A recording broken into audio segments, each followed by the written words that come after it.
what's up, furniture nerds? Welcome to another episode of Flat Packs Exposed, the review series, brought to you by Prime Spaces.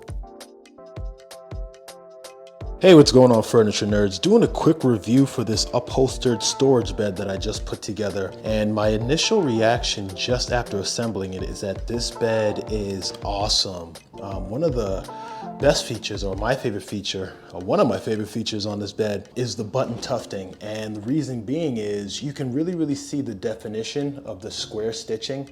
Sometimes when you look online, the square stitching looks super detailed, but then the bed comes and it's almost like non-existent. All you see is the buttons. And for this one, the stitching and the tufting is very deep and detailed. So I definitely give it the thumbs up on that.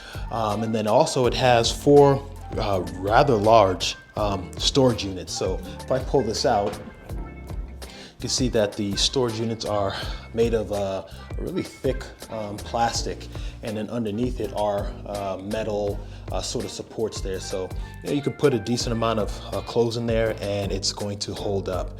The way that it locks in, if you can see here, there's a small hole right here, and then there's a screw right here that's supposed to lock into that tab. So if I go forward, what you're supposed to do is slightly lift it, see if it works, and lock it in. So now if I try to pull it, it's locked in. So the frame itself, okay, is made of metal. As you can see here, there's a metal beam going across here, metal beam going across that way as well. But then it uses solid wood slats as a platform for the mattress to lay on top of. Overall, the assembly took me about an hour and a half, maybe an hour and 45 minutes. The instructions, I think, are pretty clear. And one of the things that they do that's an advantage is they have arrows, dots kind of going to specific areas during the assembly.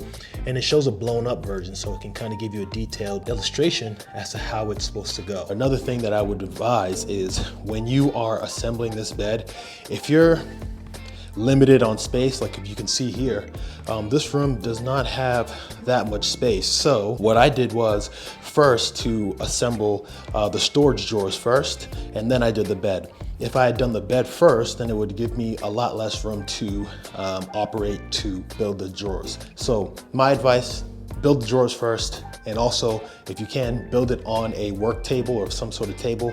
That way you're not hunched over and your back won't hurt, all right? But altogether, I really like this bed. Seems like a pretty solid build. Assembly isn't too bad, and you get a ton of storage space, so it definitely has my stamp of approval. I'll definitely give it a thumbs up. Go ahead and check it out if you're interested in a very nice looking upholstered storage bed with square stitched button tufting. Go ahead and check it out, and I will check you on the next review.